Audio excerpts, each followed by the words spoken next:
എല്ലാ വിദ്യാർത്ഥികൾക്കും പുതിയൊരു വീഡിയോയിലേക്ക് സ്വാഗതം. ഈ വർഷത്തെ LBS nursing and paramedical degree കോഴ്സുകളിലേക്കുള്ള തേർഡ് അലോട്ട്മെന്റ് പ്രകാരം അലോട്ട്മെന്റ് ലഭിച്ച വിദ്യാർത്ഥികൾക്കുള്ള അഡ്മിഷൻ സെപ്റ്റംബർ 20-ാം തീയതി വൈകുന്നേരം 3 മണി വരെയാണ്. അപ്പോൾ ഇതുവരെ 1, 2, 3 അലോട്ട്മെന്റുകളിൽ ഏറ്റവും അവസാനമായിട്ട്, അതായത് ഏറ്റവും ലേറ്റസ്റ്റ് ആയിട്ട് നിങ്ങൾക്ക് ലഭിച്ച അലോട്ട്മെന്റ് ഏത് കോളേജിൽ ഏത് കോഴ്സിലാണ്, അപ്പോൾ ആ ഒരു കോഴ്സിൽ വിദ്യാർത്ഥികൾ ഈ സെപ്റ്റംബർ 20-ാം തീയതി വൈകുന്നേരം 3 മണിക്കകം പോയിട്ട് അഡ്മിഷൻ നേടാൻ ശ്രദ്ധിക്കേണ്ടതാണ്. അഡ്മിഷൻ എടുക്കാതിരിക്കുകയാണെങ്കിൽ ലഭിച്ച അലോട്ട്മെന്റ് നഷ്ടപ്പെടുന്നതായിരിക്കും. അതുപോലെ തന്നെ വിദ്യാർത്ഥികൾക്ക് പിന്നീട് സ്പെഷ്യൽ സ്പോട്ട് അലോട്ട്മെന്റുകളിൽ പങ്കെടുക്കാവുന്നതാണ്. അപ്പോൾ വിദ്യാർത്ഥികൾക്ക് ഈ ഒരു സ്പെഷ്യൽ സ്പോട്ട് അലോട്ട്മെന്റിൽ നിങ്ങൾക്ക് പങ്കെടുക്കണം എന്നുണ്ടെങ്കിൽ ഏതെങ്കിലും കോളേജിൽ ജോയിൻ ചെയ്ത വിദ്യാർത്ഥികൾക്ക് ആണെങ്കിൽ കോളേജിൽ നിന്നും നൽകുന്ന NOC സർട്ടിഫിക്കറ്റ് നിർബന്ധമാണ്. അതുപോലെ അലോട്ട്മെന്റ് ഒന്നും കിട്ടാത്ത വിദ്യാർത്ഥികൾക്കും കോളേജിൽ ജോയിൻ ചെയ്യാതിരിക്കുന്ന വിദ്യാർത്ഥികൾക്കും ഈ ഒരു NOC സർട്ടിഫിക്കറ്റിന്റെ ആവശ്യമില്ല. വിദ്യാർത്ഥികൾ അലോട്ട്മെന്റ് ലഭിച്ച് കോളേജിൽ ജോയിൻ ചെയ്തിട്ടില്ലെങ്കിൽ ലഭിച്ച അലോട്ട്മെന്റ് ഡിലീറ്റ് ചെയ്യും, അതായത് ആ ഒരു അലോട്ട്മെന്റ് നഷ്ടപ്പെടുന്നതാണ് എന്നുള്ളത് കൂടി പ്രത്യേകം ശ്രദ്ധിക്കുക. അതുപോലെ തന്നെ ഈ ഒരു ഗവൺമെന്റ് കോളേജുകളിൽ അലോട്ട്മെന്റ് ലഭിച്ച വിദ്യാർത്ഥികൾക്ക് NOC സർട്ടിഫിക്കറ്റ് ആവശ്യമില്ല. അപ്പോൾ വിദ്യാർത്ഥികൾക്ക് സെൽഫ് ഫിനാൻസ് കോളേജുകളിലാണ് അലോട്ട്മെന്റ് ലഭിച്ചതെങ്കിൽ ഈ ഒരു NOC സർട്ടിഫിക്കറ്റ് ആവശ്യമാണ്. അതായത് സിമറ്റ് CPASലൊക്കെ കിട്ടിയതാണെങ്കിൽ ഈ ഒരു NOC ആവശ്യമാണ്. ഗവൺമെൻറ് കോളേജുകളിൽ കിട്ടിയിട്ടുണ്ടെങ്കിൽ മാത്രമാണ് ഈ ഒരു NOC സർട്ടിഫിക്കറ്റ് ആവശ്യമില്ലാത്തത്. അപ്പോൾ വിദ്യാർത്ഥികൾ അത് അഡ്മിഷൻ ടൈമിൽ കോളേജിൽ നിന്ന് തരുമോ എന്നുള്ള കാര്യം ചോദിച്ച് മനസ്സിലാക്കുക. ചില കോളേജ് ഈ ഒരു NOC സർട്ടിഫിക്കറ്റ് കൊടുക്കാറില്ല. അപ്പോൾ അതുകൊണ്ട് തന്നെ അങ്ങനെയുള്ള കോളേജിൽ അലോട്ട്മെന്റ് ലഭിച്ച വിദ്യാർത്ഥികൾ ഒന്നുകിൽ ആ ഒരു കോളേജിൽ അഡ്മിഷൻ എടുത്ത് ആ ഒരു കോഴ്സ് പഠിക്കാനായിട്ട് ശ്രദ്ധിക്കുക. അതല്ലെങ്കിൽ വിദ്യാർത്ഥികൾക്ക് പിന്നീട് സ്പെഷ്യൽ അലോട്ട്മെന്റിൽ, അതായത് അഡ്മിഷൻ എടുക്കാതെ സ്പെഷ്യൽ അലോട്ട്മെന്റ് അല്ലെങ്കിൽ സ്പോട്ട് അലോട്ട്മെന്റുകളിൽ അലോട്ട്മെന്റ് കിട്ടുകയാണെങ്കിൽ ആ ഒരു കോളേജിൽ അഡ്മിഷൻ എടുക്കാവുന്നതാണ്. അപ്പോൾ ആ ഒരു അലോട്ട്മെന്റ് കിട്ടിയിട്ടില്ലെങ്കിൽ മറ്റേതെങ്കിലും കോഴ്സ് പഠിക്കേണ്ടതായിട്ട് വരും എന്നുള്ളത് കൂടി പ്രത്യേകം ശ്രദ്ധിക്കേണ്ടതാണ്. ഇനി വിദ്യാർത്ഥികൾ ചോദിക്കുന്ന പ്രധാനപ്പെട്ട കാര്യമാണ് അഡ്മിഷന് വേണ്ട ഡോക്യുമെന്റ്സ്. അതായത് NRI കോട്ടയിലും അതുപോലെ തന്നെ സാധാരണ ഈ ഒരു NRI കോട്ട അല്ലാതെ മറ്റ് സീറ്റുകളിലും അലോട്ട്മെന്റ് ലഭിച്ച വിദ്യാർത്ഥികൾക്ക് അഡ്മിഷൻ സമയത്ത് എന്തൊക്കെ ഡോക്യുമെന്റ്സ് ആണ് വേണ്ടത് എന്നുള്ള കാര്യം നമുക്ക് നോക്കാം. അതുപോലെ ആ ഒരു ഡോക്യുമെന്റ്സ് ഏതൊക്കെ സ്ഥലങ്ങളിൽ, അതായത് എവിടെ നിന്നാണ് നിങ്ങൾക്ക് കിട്ടുക എന്നുള്ളത് കൂടി ഈ ഒരു വീഡിയോ വഴി മനസ്സിലാക്കാവുന്നതാണ്. അപ്പോൾ വിദ്യാർത്ഥികൾക്ക് ഈ ഒരു, അതായത് സിമറ്റ് കോളേജിലാണ് അലോട്ട്മെന്റ് ലഭിച്ചിട്ടുള്ളതെങ്കിൽ, അതായത് NRI കോട്ടയിലാണ് കിട്ടിയിട്ടുള്ളതെങ്കിൽ നിങ്ങൾ സിമറ്റിൻ്റെ ഡയറക്റ്റേറ്റ് ആയിട്ടുള്ള, അതായത് പാട്ടൂർ തിരുവനന്തപുരം ഓഫീസിൽ വെച്ചിട്ടാണ് നിങ്ങൾ അവിടെയാണ് പോയിട്ട് അഡ്മിഷൻ എടുക്കേണ്ടത്. അതുപോലെ തന്നെ CPASലാണ് കിട്ടിയതെങ്കിൽ വിദ്യാർത്ഥികൾ സ്കൂൾ ഓഫ് മെഡിക്കൽ എഡ്യൂക്കേഷൻ്റെ, അതായത് SMEയുടെ ഈ ഒരു ഗാന്ധി നഗറിലുള്ള കോട്ടയം ഓഫീസിലാണ് നിങ്ങൾ ഈ ഒരു പോയിട്ട് അഡ്മിഷൻ എടുക്കേണ്ടത്. അതുപോലെ തന്നെ നിങ്ങൾക്ക് ഗവൺമെൻറ് നഴ്സിംഗ് കോളേജിലാണ് അലോട്ട്മെൻറ്റ് നഴ്സിംഗിനാണ് കിട്ടിയിട്ടുള്ളതെങ്കിൽ വിദ്യാർത്ഥികൾ പ്രോസ്പെക്ടസ് പ്രകാരമുള്ള അതായത് ഈ ഒരു പ്രോസ്പെക്ടസിൽ പറഞ്ഞിട്ടുള്ള ബോണ്ട് 200 രൂപ സ്റ്റാമ്പ് പേപ്പറിൽ അഡ്മിഷൻ ടൈമിൽ പോകുമ്പോൾ നൽകേണ്ടതാണ്. അപ്പോൾ നിങ്ങൾക്ക് ഇവിടെ ഈ ഒരു NRI കോട്ടയിൽ എന്തൊക്കെ ഡോക്യുമെൻറ്റ്സ് വേണം എന്നുള്ള കാര്യം നമുക്ക് നോക്കാം. അതുപോലെ തന്നെ മറ്റ് ഡോക്യുമെൻറ്റ്സ് ഒക്കെ നിങ്ങൾക്ക് എവിടെ നിന്നാണ് കിട്ടുക എന്നുള്ളത് കൂടി നമുക്ക് നോക്കാം.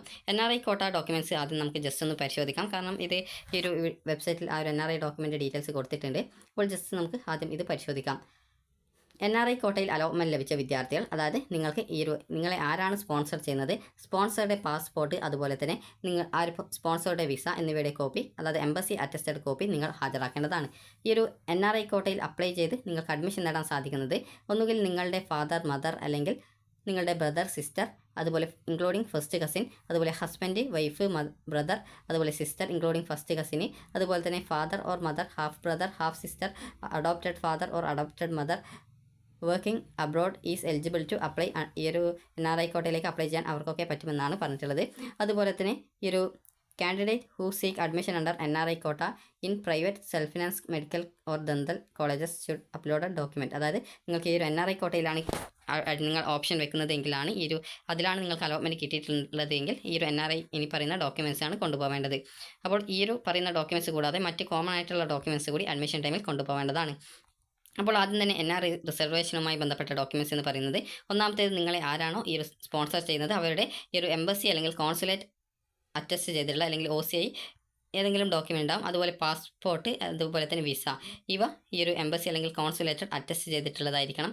അതല്ലെങ്കിൽ നിങ്ങളുടെ, അതായത് OCI കാർഡ് അല്ലെങ്കിൽ ഗ്രീൻ കാർഡ് ഇതുപോലുള്ള ഏതെങ്കിലും ഡോക്യുമെൻറ്റ് നിങ്ങൾ ഈ ഒരു അഡ്മിഷൻ ടൈമിൽ കൊണ്ടുപോകേണ്ടതാണ്. അതായത് ഡോക്യുമെൻറ്റിൻ്റെ കോപ്പി അറ്റസ്റ്റ് ചെയ്തതാണ് കൊണ്ടുപോകേണ്ടത്.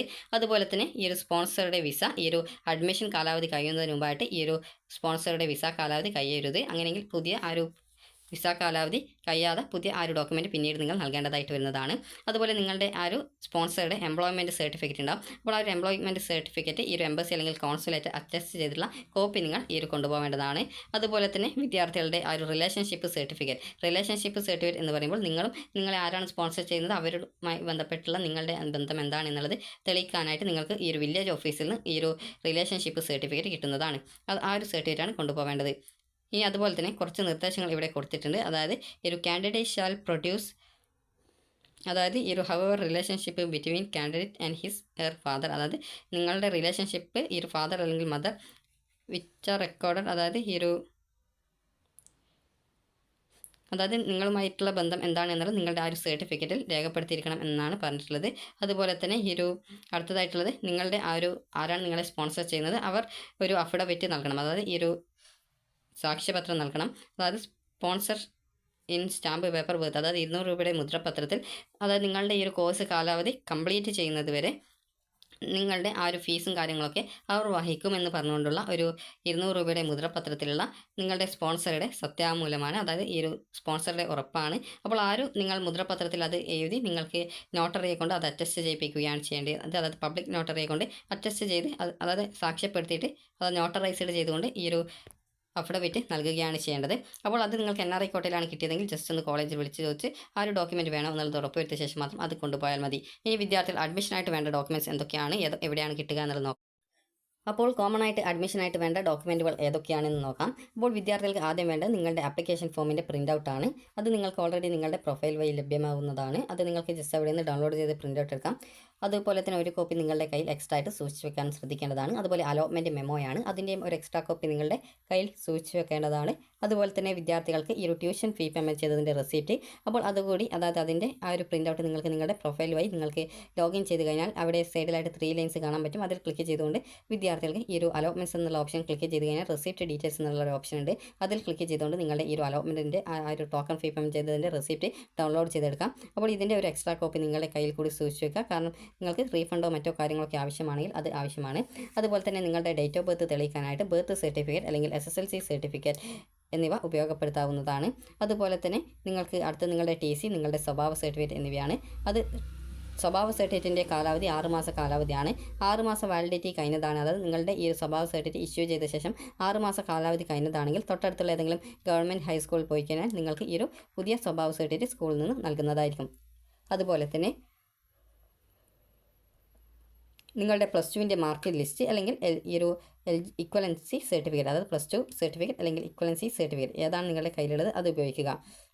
ഇനി നിങ്ങളിപ്പോൾ കേരളത്തിലെ higher secondary, vocational higher secondary, അതുപോലെ തന്നെ ഈ ഒരു CBSE, ICSE, ISC, അതുപോലെ തന്നെ ഈ ഒരു ഡിഗ്രി ഫ്രം അതായത് ഈ ഒരു കേരളത്തിലെ അല്ലെങ്കിൽ മറ്റേതെങ്കിലും യൂണിവേഴ്സിറ്റിയിൽ നിന്ന് നിങ്ങൾ ഡിഗ്രി പാസ്സായിട്ടുള്ളതാണ് എങ്കിൽ ആ ഒരു ഡിഗ്രി, അപ്പോൾ എന്നിങ്ങനെയൊക്കെയുള്ള പാസ്സായിട്ടുള്ള വിദ്യാർത്ഥികൾ ഒഴികെ ഉള്ള വിദ്യാർത്ഥികൾ എലിജിബിലിറ്റി സർട്ടിഫിക്കറ്റ് ഹാജരാക്കേണ്ടതാണ്. അപ്പോൾ ഈ ഒരു എലിജിബിലിറ്റി സർട്ടിഫിക്കറ്റ് എവിടെയാണ് കിട്ടുക എന്ന് ചോദിച്ചാൽ വിദ്യാർത്ഥികൾക്ക് ഈ ഒരു നിങ്ങളുടെ തൊട്ടടുത്തുള്ള ഏതെങ്കിലും ഒരു യൂണിവേഴ്സിറ്റിയിൽ പോയി കഴിഞ്ഞാൽ നിങ്ങൾക്ക് ഈ ഒരു എലിജിബിലിറ്റി സർട്ടിഫിക്കറ്റ് കിട്ടും.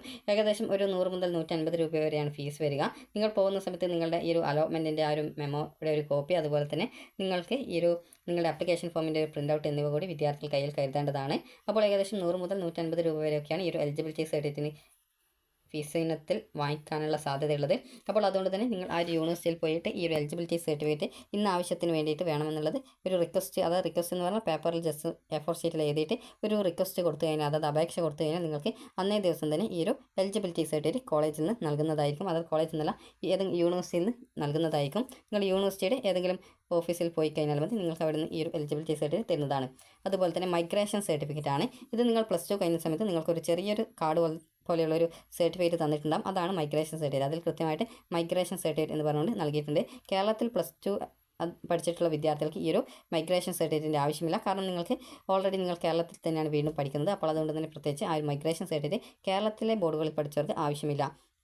ഇനി അടുത്തതായിട്ടുള്ളത് ഫിസിക്കൽ ഫിറ്റ്നസ് സർട്ടിഫിക്കറ്റ് ആണ്. നിങ്ങൾ ഇത് ഏതെങ്കിലും ഒരു അസിസ്റ്റൻറ്റ് സർജനിൽ കുറയാതെ ഡോക്ടറുടെ അടുത്ത് പോയി കഴിഞ്ഞാൽ, അതായത് MBBS പോലുള്ള ഡോക്ടറുടെ അടുത്ത് പോയി കഴിഞ്ഞാൽ നിങ്ങൾക്ക് ഈ ഒരു ഫിസിക്കൽ ഫിറ്റ്നസ് സർട്ടിഫിക്കറ്റ് നൽകുന്നതാണ്. ഇതിൽ നിങ്ങളുടെ ഹൈറ്റ്, വെയിറ്റ്, ചെസ്റ്റ്, വിഷൻ എന്നിങ്ങനെയുള്ള ഡീറ്റെയിൽസാണ് രേഖപ്പെടുത്തുക. ഏകദേശം ചില ഹോസ്പിറ്റലിൽ നിന്ന് 100 മുതൽ 200 രൂപ വരെയൊക്കെ വാങ്ങിക്കുന്നുണ്ട് എന്നുള്ളത് വിദ്യാർത്ഥികൾ പറഞ്ഞിട്ടുണ്ടായിരുന്നു. അപ്പോൾ അതുകൊണ്ട് തന്നെ ഈ ഒരു ചിലപ്പോൾ നിങ്ങൾക്ക് സൗജന്യമായിട്ട് തന്നെ ഈ ഒരു ഫിസിക്കൽ ഫിറ്റ്നസ് സർട്ടിഫിക്കറ്റ് തരുന്നതാണ്. പ്രത്യേകിച്ച് ഫീസൊന്നും ഗവൺമെൻറ് ഹോസ്പിറ്റലിൽ നിന്ന് സാധാരണഗതിയിൽ വാങ്ങിക്കാറില്ല. അപ്പോൾ ചില ഹോസ്പിറ്റലിൽ ഈ ഒരു രീതിയിൽ 100 രൂപയൊക്കെ ഇതുപോലുള്ള സർട്ടിഫിക്കറ്റിന് വാങ്ങിക്കുന്നതായിട്ട് വിദ്യാർത്ഥികൾ പറയുന്നുണ്ട്. അപ്പോൾ അതുകൊണ്ട് തന്നെ ആ ഒരു രീതിയിൽ നിങ്ങൾക്ക് ഈ ഒരു ഫിസിക്കൽ ഫിറ്റ്നസ് സർട്ടിഫിക്കറ്റ് കിട്ടുന്നതാണ്. അതിൻ്റെ ഫോമാറ്റിൻ്റെ അത് ഡൗൺലോഡ് ചെയ്യാനുള്ള ലിങ്ക് ഈ ഒരു വീഡിയോയുടെ താഴെ ഡിസ്ക്രിപ്ഷനിൽ കൊടുത്തിട്ടുണ്ട്. അതിൽ ക്ലിക്ക് ചെയ്ത് നിങ്ങൾക്ക് വേണ്ട ഡോക്യുമെൻറ്റ് ഡൗൺലോഡ് ചെയ്ത് എടുക്കാവുന്നതാണ്. അടുത്തതായിട്ട് വേണ്ടത് നിങ്ങൾക്ക് ഹെപ്പറ്റൈറ്റിസ് ബിക്ക് എടുക്കുന്ന വാക്സിനേഷൻ സർട്ടിഫിക്കറ്റ് ആണ്. ഇത് വിദ്യാർത്ഥികൾക്ക് സാധാരണഗതിയിൽ അഡ്മിഷൻ ടൈമിൽ ആവശ്യമില്ല. നിങ്ങൾക്ക് ചില കോളേജിൽ തന്നെ അതിനുള്ള സൗകര്യം ലഭ്യമാക്കാറുണ്ട് വാക്സിനേഷൻ എടുക്കാനായിട്ട്. ഇത് ഏകദേശം 2 ഡോസ് മിനിമം എടുക്കേണ്ടതായിട്ടുണ്ട്. അതുകൊണ്ട് തന്നെ ഫസ്റ്റ് ഡോസ് എടുത്തിട്ടുണ്ട് എന്ന് പറഞ്ഞുകൊണ്ട് നിങ്ങൾ എടുത്തു കഴിഞ്ഞിട്ടുണ്ടെങ്കിൽ ഡോക്ടറുടെ കയ്യിൽ നിന്നും ആ ഒരു നിങ്ങൾ ഫസ്റ്റ് ഡോസ് വാക്സിൻ ഈ ഒരു ഹെപ്പറ്റൈറ്റിസ് ബിക്കെതിരെ എടുക്കുന്ന വാക്സിനേഷൻ എടുത്തിട്ടുണ്ട് എന്ന് പറഞ്ഞുകൊണ്ട് നിങ്ങൾ അതായത് ഒരു പേപ്പറിൽ കറക്റ്റായിട്ട് എഴുതിയിട്ട് വാങ്ങിച്ചു കഴിഞ്ഞാൽ അത് നിങ്ങൾക്ക് അഡ്മിഷൻ സമയത്ത് ഉപയോഗിക്കാം. ചില കോളേജ് ഈ ഒരു കോളേജിൽ തന്നെ ഇതിനുള്ള സൗകര്യം ലഭ്യമാക്കാറുണ്ട്. അതുകൊണ്ട് തന്നെ നിങ്ങൾക്ക് കൃത്യമായിട്ട് അത് കോളേജിൽ ചോദിച്ച ശേഷം മാത്രം നിങ്ങൾക്ക് ഈ ഒരു വാക്സിൻ ലഭ്യമല്ലെങ്കിൽ നിങ്ങൾ ആ ഒരു കാര്യം ചെയ്താൽ മതി. അപ്പോൾ അതുകൊണ്ട് തന്നെ ഈ ഒരു വാക്സിനേഷൻ സർട്ടിഫിക്കറ്റ് പ്രത്യേകിച്ച് അഡ്മിഷൻ ടൈമിൽ നിർബന്ധമല്ല. അപ്പോൾ അത് നിങ്ങൾ കൃത്യമായിട്ട് കോളേജിൽ ചോദിച്ച് ആ ഒരു വാക്സിനേഷൻ കോളേജ് മുഖാന്തരം നൽകുന്നുണ്ടോ എന്നുള്ള കാര്യം കൃത്യമായിട്ട് ചോദിച്ച് മനസ്സിലാക്കുക. അതുപോലെ തന്നെ നിങ്ങൾക്ക് ഇൻകം സർട്ടിഫിക്കറ്റ് ആണ്. അപ്പോൾ ഇൻകം സർട്ടിഫിക്കറ്റ് എന്ന് പറയുന്നത് നിങ്ങൾക്ക് ഫീസ് ആനുകൂല്യം ഉണ്ടെങ്കിൽ അഡ്മിഷൻ ടൈമിൽ ഇൻകം സർട്ടിഫിക്കറ്റ് ഹാജരാക്കേണ്ടതാണ്. അടുത്തത് എന്ന് പറയുന്നത് വിദ്യാർത്ഥികളുടെ ഈ ഒരു ആൻറ്റി റാഗിങ് സർട്ടിഫിക്കറ്റ് ആണ്. അപ്പോൾ അതിൻ്റെ ഫോർമാറ്റ് ഡൗൺലോഡ് ചെയ്യാനുള്ള ലിങ്കും ഈ ഒരു വീഡിയോയുടെ താഴെ ഡിസ്ക്രിപ്ഷനിൽ കൊടുത്തിട്ടുണ്ട്. അപ്പോൾ വിദ്യാർത്ഥികൾക്ക് ആൻറ്റി റാഗിങ് എന്ന് പറഞ്ഞാൽ നിങ്ങൾ ആരെയും അങ്ങോട്ട് പോയിട്ട് റാഗ് ചെയ്യില്ല എന്നുള്ളതിന് നിങ്ങളും നിങ്ങളുടെ രക്ഷിതാവും നൽകുന്ന ഉറപ്പാണ്. അതിൽ നിങ്ങളും സിഗ്നേച്ചർ ഇടണം. അതുപോലെ തന്നെ സാക്ഷിയായിട്ട് നിങ്ങളുടെ മദർ, ഫാദർ അല്ലെങ്കിൽ ഗാർഡിയൻ ഇവരിൽ ആരെങ്കിലും സിഗ്നേച്ചർ ഇടണം. അത് നിങ്ങൾക്ക് കോളേജിൽ പോയ ശേഷമോ അല്ലെങ്കിൽ നിങ്ങൾ അഡ്മിഷൻ എടുക്കാൻ പോകുന്ന സമയത്തോ നിങ്ങൾക്കത് ഫോം ഫില്ല് ചെയ്ത് കൊണ്ടുപോകാവുന്നതാണ്. അതുപോലെ തന്നെ നിങ്ങൾക്ക് മറ്റെന്തെങ്കിലും ഡോക്യുമെൻറ്റ് കോളേജിൽ നിന്ന് കൊണ്ടുവരാനായിട്ട് പറഞ്ഞിട്ടുണ്ടെങ്കിൽ അതുകൂടി കൊണ്ടുപോകാനായിട്ട് ശ്രദ്ധിക്കേണ്ടതാണ്. അതുപോലെ നിങ്ങൾ പോകുന്ന സമയത്ത് നിങ്ങളുടെ ഒരു 4 ഫോട്ടോ കൂടി കയ്യിൽ കരുതുക. എന്തെങ്കിലും ആവശ്യമുണ്ടെങ്കിൽ അത് ഫോട്ടോ ആവശ്യമായിട്ട് വരും. അപ്പോൾ അതുകൊണ്ട് തന്നെ ഫോട്ടോ എടുക്കാൻ കൂടി പ്രത്യേകം ശ്രദ്ധിക്കുക. അതുപോലെ തന്നെ വിദ്യാർത്ഥികൾക്ക് അടുത്തതായിട്ട് വേണ്ടതാണ് ഒരു CNS സർട്ടിഫിക്കറ്റ്. CNS സർട്ടിഫിക്കറ്റ് അല്ല, CNS ബോണ്ട് എന്ന് പറയുന്നത്. അതായത് നിങ്ങൾക്ക് ഗവൺമെൻറ് നഴ്സിംഗ് കോളേജിലാണ് അലോട്ട്മെൻറ്റ് കിട്ടിയിട്ടുള്ളതെങ്കിൽ വിദ്യാർത്ഥികൾ, അതായത് ഗവൺമെൻറ് നഴ്സിംഗ് കോളേജിൽ ആണ് അലോട്ട്മെൻറ്റ് കിട്ടിയതെങ്കിൽ വിദ്യാർത്ഥികൾ അഡ്മിഷൻ സമയത്ത് ബോണ്ട് നൽകേണ്ടതായിട്ടുണ്ട്. ബോണ്ട് എന്ന് പറയുന്നത് നിങ്ങൾക്ക് ഏകദേശം ഈ ഒരു PDF ഏകദേശം 80 സംതിങ് ആ ഒരു ഭാഗത്താണ് ഈ ഒരു ഫോമുകളുടെ ലിങ്കൊക്കെ കൊടുത്തിട്ടുള്ളത്. അപ്പോൾ നിങ്ങൾ കൃത്യമായിട്ട് ഈ ഒരു ഭാഗത്ത് നോക്കിക്കഴിഞ്ഞാൽ നിങ്ങൾക്ക് ലിങ്കല്ല ജസ്റ്റ് ഈ ഒരു ഫോമാറ്റ് കിട്ടുന്നതാണ്. അപ്പോൾ ഈ ഒരു CNS എന്ന് പറഞ്ഞാൽ ഈ ഒരു കമ്പൽസറി നഴ്സിംഗ് സർവീസസ് എന്നാണ് ഉദ്ദേശിക്കുന്നത്. അതായത് ഇതാണ് ഈ ഒരു ഫിസിക്കൽ ഫിറ്റ്നസ് സർട്ടിഫിക്കറ്റിൻ്റെ ഫോം എന്ന് പറയുന്നത്. ഇത് നിങ്ങളുടെ പേര്, ഡോക്ടറുടെ പേര്, ഹൈറ്റ്, വെയിറ്റ്, ചെസ്റ്റ്, വിഷൻ, അതുപോലെ ഡോക്ടറുടെ സിഗ്നേച്ചർ, പേര്, രജിസ്ട്രേഷൻ നമ്പർ, അതുപോലെ ഡെസിഗ്നേഷൻ എന്നിവയൊക്കെ രേഖപ്പെടുത്തുന്നതാണ്. അതായത് അസിസ്റ്റൻറ്റ് സർജൻ കുറയാതെ ഡോക്ടറുടെ അടുത്ത് പോയിക്കൊണ്ടാണ് ഈ ഒരു ഫിസിക്കൽ ഫിറ്റ്നസ് സർട്ടിഫിക്കറ്റ് വാങ്ങിക്കേണ്ടത്. അത് MBBS ഡോക്ടറൊക്കെ ഈ ഒരു അസിസ്റ്റൻറ്റ് സർജനിൽ കുറയാതെ ഡോക്ടറുകളാണ്. അതുപോലെ തന്നെ ഇതാണ് ഈ ഒരു ആൻറ്റി റാഗിങ് സർട്ടിഫിക്കറ്റ്. ഇതും സിമ്പിളായിട്ട് തന്നെ നിങ്ങൾക്ക് ഫില്ല് ചെയ്യാവുന്നതാണ്. ഇത് A4 ഷീറ്റിൽ പ്രിൻ്റ് ഔട്ട് എടുത്താൽ മതി. ഇതിൽ നിങ്ങളുടെ പേര്, നിങ്ങളുടെ ആപ്ലിക്കേഷൻ നമ്പർ, കോഴ്സ്, ഏത് കോളേജിലാണ് നിങ്ങൾക്ക് അലോട്ട്മെൻറ്റ് കിട്ടിയുള്ളത്, ഏത് മാസമാണ്, ഏത് ദിവസമാണ്, അതുപോലെ ഏത് വർഷമാണ് എന്നുള്ളതും, അതുപോലെ ഓഫീസിൻ്റെ ഓർഡർ നമ്പർ എന്നിവ രേഖപ്പെടുത്തും. അതിനുശേഷം നിങ്ങളുടെ സിഗ്നേച്ചർ, അതുപോലെ നിങ്ങളുടെ പാരൻറ്റിൻ്റെ സിഗ്നേച്ചർ, അതുപോലെ വിറ്റ്നസ്, അതായത് പാരൻറ്റിൻ്റെ പേരാണ് വിറ്റ്നസ് എന്നുള്ള ഭാഗത്ത് രേഖപ്പെടുത്തേണ്ടത്. ഇനി അടുത്തതായിട്ടുള്ളത് നമുക്ക് മറ്റൊരു കാര്യം നോക്കാം. അതായത് ഈ ഒരു NOC സർട്ടിഫിക്കറ്റ് നോക്കാം. അപ്പോൾ NOC എന്ന് പറഞ്ഞാൽ ഇതാണ് NOC സർട്ടിഫിക്കറ്റ്. നിങ്ങൾക്ക് സ്പെഷ്യൽ അലോട്ട്മെൻറ്റിൽ പങ്കെടുക്കണമെന്നുണ്ടെങ്കിൽ കോളേജിൽ നിന്നും ഈ ഒരു രീതിയിലുള്ള NOC സർട്ടിഫിക്കറ്റ് വാങ്ങിക്കേണ്ടതാണ്. ഇത് സാധാരണഗതിയിൽ ചില കോളേജ് ഇമെയിൽ മുഖാന്തരം നൽകും, ചില കോളേജ് നേരിട്ട് പോയിട്ട് വാങ്ങിക്കാനായിട്ട് പറയും, ചില കോളേജ് ഓൺലൈനായിട്ട് തന്നെ അത് ഇഷ്യൂ ചെയ്യപ്പെടുന്നത് ആയിരിക്കും. ഗവൺമെൻറ് കോളേജൊക്കെ ആണെങ്കിൽ NOC certificate automatically NOC certificate വെബ്സൈറ്റിൽ ഓട്ടോമാറ്റിക്കലി ഇഷ്യൂ ചെയ്യപ്പെടും. അതേസമയം നിങ്ങൾക്ക് സെൽഫ് ഫിനാൻസ് കോളേജൊക്കെ ആണെങ്കിൽ ഇമെയിൽ മുഖാന്തരമാണ് നിങ്ങൾക്കത് PDF രൂപത്തിലൊക്കെ ആയിട്ടാണ് അയച്ചു തരാറുള്ളത്. ഇനി അടുത്തതായിട്ടുള്ളത് വിദ്യാർത്ഥികൾക്ക് അടുത്തതായിട്ട് വേണ്ടത് ഈ ഒരു CNS സർട്ടിഫിക്കറ്റ് ആണ്. അത് CNS സർട്ടിഫിക്കറ്റ് അല്ല, CNS ബോണ്ട് എന്നാണ്. അപ്പോൾ ഈ ഒരു CNS എന്ന് പറയുന്നത് നിങ്ങൾക്ക്, അതായത് ഗവൺമെൻറ് നഴ്സിംഗ് കോളേജിലാണ് അലോട്ട്മെൻറ്റ് കിട്ടിയിട്ടുള്ളതെങ്കിൽ നിങ്ങളുടെ കോഴ്സ് കംപ്ലീറ്റ് ചെയ്യുന്ന സമയത്ത് നിങ്ങൾ ഈ ഒരു ഗവൺമെൻറ് കോളേജുകളിൽ, അത് ഗവൺമെൻറ് പറയുന്ന ഗവൺമെൻറ് കോളേജ് അല്ലെങ്കിൽ ഹോസ്പിറ്റലുകളിൽ നിങ്ങൾ നേഴ്സായിട്ട് സേവനം ചെയ്യും. അതായത് 1 വർഷം ഇൻറ്റേൺഷിപ്പ് ചെയ്യും എന്നുള്ളതും, അതുപോലെ തന്നെ നിങ്ങൾ ഈ ഒരു 4 വർഷത്തിൻ്റെ കോഴ്സിൻ്റെ ഇടയിൽ പകുതിക്ക് വെച്ച് നിർത്തിയിട്ട് പോവില്ല എന്ന് നിങ്ങൾ നൽകുന്ന ഉറപ്പാണ് ഈ ഒരു ബോണ്ട് എന്ന് പറയുന്നത്. അപ്പോൾ നിങ്ങൾ അങ്ങനെ ഈ ഒരു 4 വർഷത്തെ കോഴ്സിൻ്റെ ഇടയിൽ വെച്ച് പകുതിക്ക് വെച്ച് നിർത്തിപ്പോവുകയോ അല്ലെങ്കിൽ നിങ്ങളുടെ കോഴ്സ് കംപ്ലീറ്റ് ചെയ്ത ശേഷം ഗവൺമെൻറ്റിൻ്റെ നിർദ്ദേശപ്രകാരം വിദ്യാർത്ഥികൾ ഈ ഒരു മെഡിക്കൽ കോളേജിലോ അല്ലെങ്കിൽ ഹോസ്പിറ്റലുകളിലോ നിങ്ങൾ ജോലി ചെയ്യാതിരിക്കുകയോ ചെയ്യുകയാണെങ്കിൽ നിങ്ങൾ 1 ലക്ഷം രൂപ നഷ്ടപരിഹാരം നൽകുമെന്ന് നിങ്ങൾ നൽകുന്ന ഉറപ്പാണ് ഈ ഒരു ബോണ്ട് എന്ന് പറയുന്നത്. അപ്പോൾ നിങ്ങൾക്ക് ഈ ഒരു രീതിയിൽ ഒരു ഇൻറ്റേൺഷിപ്പ് സൗജന്യമായിട്ട് കിട്ടുന്നത് തന്നെ പ്രത്യേകിച്ച് നിങ്ങൾക്ക് നല്ലതാണ്. അതുപോലെ തന്നെ നിങ്ങൾക്ക് ഈ ഒരു ഇൻറ്റേൺഷിപ്പിന്, അതായത് നിങ്ങൾക്ക് ഈ ഒരു സ്റ്റൈപ്പൻഡ് കിട്ടും. അതായത് ഏകദേശം ഒരു തുക, അതായത് സ്റ്റൈപ്പൻഡ് എന്ന് പറഞ്ഞാൽ പൈസയാണ്. നിങ്ങൾ ചെയ്യുന്ന ഓരോ മാസം നിങ്ങൾ ജോലി ചെയ്യുന്നതിന് നിങ്ങൾക്കൊരു നിശ്ചിത ഗവൺമെൻറ് ഗവൺമെൻറ് ഒരു നിശ്ചയിച്ച തുക ഉണ്ടാകും. അപ്പോൾ ആ ഒരു പൈസ നിങ്ങൾക്ക് സ്റ്റൈപ്പൻഡായിട്ട് നിങ്ങൾക്ക് കിട്ടുന്നതായിരിക്കും. അപ്പോൾ അതുകൊണ്ട് തന്നെ നിങ്ങൾക്ക് ഈ ഒരു കോഴ്സിന്, അതായത് ഈ ഒരു രീതിയിൽ നിങ്ങൾ ഗവൺമെൻറ് നഴ്സിംഗ് കോളേജിൽ കിട്ടിയിട്ട് നിങ്ങൾ ഈ ഒരു രീതിയിൽ നിങ്ങളുടെ ആ ഒരു വർഷത്തെ ഇൻറ്റേൺഷിപ്പ് ചെയ്യുകയാണെങ്കിൽ നിങ്ങൾക്ക് അതുമായി ബന്ധപ്പെട്ട എക്സ്പീരിയൻസ് സർട്ടിഫിക്കറ്റും കാര്യങ്ങളൊക്കെ കിട്ടും. അപ്പോൾ അതുകൊണ്ട് തന്നെ നിങ്ങൾക്ക് ഈ ഒരു അതായത് ഈ ഒരു MSc നഴ്സിംഗ്, അതുപോലെ തന്നെ അല്ലെങ്കിൽ വിദേശത്തൊക്കെ പോകാനായിട്ടാണെങ്കിൽ നിങ്ങൾക്ക് ഈ ഒരു എക്സ്പീരിയൻസ് സർട്ടിഫിക്കറ്റ് ആവശ്യമാണ്. അതുപോലെ തന്നെ വിദ്യാർത്ഥികൾക്ക് ഈ ഒരു MSc നഴ്സിംഗ് ചെയ്യണം എന്നുണ്ടെങ്കിൽ, അതായത് BSc നഴ്സിംഗിൻ്റെ ഹയർ ആയിട്ടുള്ള MSc നഴ്സിംഗ് ചെയ്യണം എന്നുണ്ടെങ്കിൽ വിദ്യാർത്ഥികൾക്ക് ഈ ഒരു വർഷത്തെ എക്സ്പീരിയൻസ് എലിജിബിലിറ്റിയിൽ പറയുന്നുണ്ട്. അപ്പോൾ അതുകൊണ്ട് തന്നെ ആ ഒരു MSc നഴ്സിംഗിനൊക്കെ പോവേണ്ട വിദ്യാർത്ഥികൾ, അതായത് ആ ഒരു രീതിയിൽ താല്പര്യമുള്ള വിദ്യാർത്ഥികൾക്ക് ഇത് നല്ലൊരു ഉപകാരപ്രദമാണ്. കാരണം ഈ ഒരു ജോബ് എങ്ങനെയാണെന്നുള്ള കാര്യം കൃത്യമായിട്ട് നിങ്ങൾക്ക് പഠിക്കാനൊക്കെ സാധിക്കുന്നതാണ് ഇൻറ്റേൺഷിപ്പ് പീരീഡിൽ. അതുപോലെ തന്നെ വിദ്യാർത്ഥികൾക്ക് ഈ ഒരു സെൽഫ് ഫിനാൻസ് കോളേജിൽ പ്രത്യേകിച്ച് ഈ ഒരു ഇൻറ്റേൺഷിപ്പ് നിർബന്ധിതമായിട്ട് കൊടുക്കുന്നില്ല. ഇത് നിർബന്ധിതമായിട്ടുള്ള ഒരു ഇൻറ്റേൺഷിപ്പായിട്ടാണ് കൊടുക്കുന്നത്. അപ്പോൾ ഈ ഒരു ഫോം എങ്ങനെ ഫില്ല് ചെയ്യണമെന്നുള്ള കാര്യത്തിൽ പ്രത്യേകിച്ച് സംശയമുണ്ട്. അതുകൊണ്ടാണ് ജസ്റ്റ് ഈ ഒരു ഫോം എങ്ങനെ ഫില്ല് ചെയ്യണം എന്നുള്ളത് പറയാത്തത്. നിങ്ങൾ ജസ്റ്റ് ഒന്ന് കോളേജിൽ അന്വേഷിച്ച ശേഷം ഈ ഒരു ഫോം എങ്ങനെ ഫില്ല് ചെയ്യണം എന്നുള്ളത് ചോദിച്ച് മനസ്സിലാക്കുക. ഇതും 200 രൂപ വില വരുന്ന മുദ്രപത്രത്തിലാണ് ഇത് പ്രിൻ്റ് ഔട്ട് എടുത്ത് ഉപയോഗിക്കേണ്ടത്. അപ്പോൾ നിങ്ങൾക്ക് ഈ ഒരു അതായത് നോട്ടറി ഓഫീസുകൾ, അതുപോലെ തന്നെ ഈ ഒരു ആധാരമയത്ത് ഓഫീസുകൾ എന്നിവ ഇടങ്ങളിലൊക്കെ ഈ ഒരു 200 രൂപയുടെ മുദ്രപത്രം ലഭിക്കും. 200 രൂപയുടേത് കിട്ടുന്നില്ലെങ്കിൽ 100 രൂപയുടേത് ഉപയോഗിച്ചാലും മതിയാകും.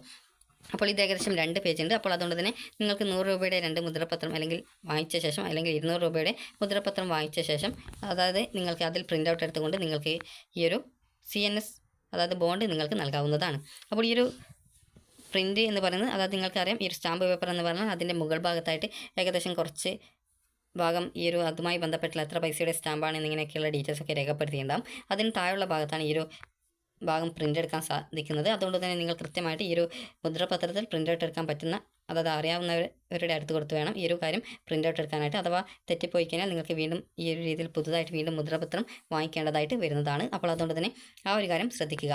ഒന്നുകിൽ നിങ്ങൾ ആ ഒരു രീതിയിൽ പ്രിൻ്റ് ഔട്ട് എടുത്ത് പോവുക, അല്ലാന്നുണ്ടെങ്കിൽ മുദ്രപത്രം കൂടി വാങ്ങിച്ചുകൊണ്ട് നിങ്ങൾക്ക് കോളേജിൽ പോയ ശേഷം അത് അവിടെ നിന്ന് പ്രിൻ്റ് എടുത്ത് നിങ്ങൾക്ക് നൽകിയാൽ മതിയാകും. അപ്പോൾ ഇത് ഏകദേശം 2 പേജ് ഉണ്ട്. അതുകൊണ്ടാണ് വളരെയധികം ശ്രദ്ധിച്ച് വേണം ആ ഒരു കാര്യം, അതായത് ഈ ഒരു സ്റ്റാമ്പ് പേപ്പറിൽ പ്രിൻ്റ് ഔട്ട് എടുക്കാൻ എന്ന് പറയാൻ കാരണം. അപ്പോൾ വിദ്യാർത്ഥികൾക്ക് ഇത്രയുമാണ് വേണ്ട ഈ ഒരു അഡ്മിഷൻ ടൈമിൽ പോകുമ്പോൾ എടുക്കേണ്ടത്. അതുപോലെ തന്നെ നിങ്ങൾക്ക് ഈ ഒരു ഫീസ് കൂടി കൊണ്ടുപോകേണ്ടതാണ്. ഫീസ് എന്ന് പറയുമ്പോൾ വിദ്യാർത്ഥികൾക്ക് ഏകദേശം ഫീസ് വരുന്നത് സെൽഫ് ഫിനാൻസിലൊക്കെ ആണെങ്കിൽ നിങ്ങൾക്ക് ഈ ഒരു ഏകദേശം 1 ലക്ഷം സംതിങ് ഒക്കെ ഫീസ് വരാം. പല വിദ്യാർത്ഥികളും പറഞ്ഞിട്ടുള്ളത് ഏകദേശം 1,85,000 രൂപയൊക്കെ അഡ്മിഷൻ ടൈമിൽ കൊണ്ടുപോകാനായിട്ട് പറഞ്ഞിട്ടുണ്ട് എന്നുള്ളതാണ്. അപ്പോൾ അത് ഏതൊക്കെ വിധത്തിലാണ് ഫീസ് വരുന്നത് എന്നുള്ളത് കൃത്യമായിട്ട് നിങ്ങൾ ചോദിച്ച് മനസ്സിലാക്കേണ്ടതാണ്. ചിലപ്പോൾ 1 വർഷത്തെ ഹോസ്റ്റൽ ഫീസൊക്കെ ചില കോളേജുകൾ ഒരുമിച്ച് തന്നെ വാങ്ങിക്കാറുണ്ട്. അപ്പോൾ അതുകൊണ്ട് തന്നെ ആ ഒരു കാര്യങ്ങൾ നിങ്ങൾ കൃത്യമായിട്ട് നിങ്ങൾ കോളേജിൽ വിളിക്കുന്ന സമയത്ത് തന്നെ എത്ര രൂപ ഏതൊക്കെ ഇനങ്ങളിലാണ് ഫീസ് വരുന്നത്, അതുപോലെ തന്നെ നിങ്ങളോട് 1,85,000 രൂപ കൊണ്ടുവരണമെന്ന് സെൽഫ് ഫിനാൻസ് കോളേജിൽ കൊണ്ടുവരണമെന്ന് പറഞ്ഞിട്ടുണ്ടെങ്കിൽ അത് ഏത് ഇനത്തിലാണ് ആ ഒരു ഫീസൊക്കെ വരുന്നത് എന്നുള്ളത് കൃത്യമായിട്ട് ചോദിച്ച് മനസ്സിലാക്കേണ്ടതാണ്. അപ്പോൾ എന്തെങ്കിലും സംശയമുണ്ടെങ്കിൽ വിദ്യാർത്ഥികൾ LBS സെൻ്ററുമായിട്ട് കോൺടാക്ട് ചെയ്ത് കഴിഞ്ഞാൽ നിങ്ങളുടെ സംശയങ്ങൾക്കെല്ലാമുള്ള ഉത്തരങ്ങൾ നിങ്ങൾക്ക് പറഞ്ഞു തരുന്നതായിരിക്കും. അപ്പോൾ വിദ്യാർത്ഥികൾക്ക് ഈ ഒരു വീഡിയോ ഉപകാരപ്രദമായിട്ടുണ്ടെന്ന് കരുതുന്നു. അതുപോലെ സ്പെഷ്യൽ സ്പോട്ട് അലോട്ട്മെൻറ്റിൽ പങ്കെടുക്കാൻ താല്പര്യമുള്ള വിദ്യാർത്ഥികൾ കോളേജിൽ നിന്നും NOC സർട്ടിഫിക്കറ്റ് തരുമോ എന്നുള്ള കാര്യം കൃത്യമായിട്ട് ചോദിച്ച് മനസ്സിലാക്കുക. അപ്പോൾ ഈ ഒരു വീഡിയോ ഉപകാരപ്രദമായിട്ടുണ്ടെങ്കിൽ ലൈക്ക് ചെയ്യുക, ഷെയർ ചെയ്യുക. Thank you.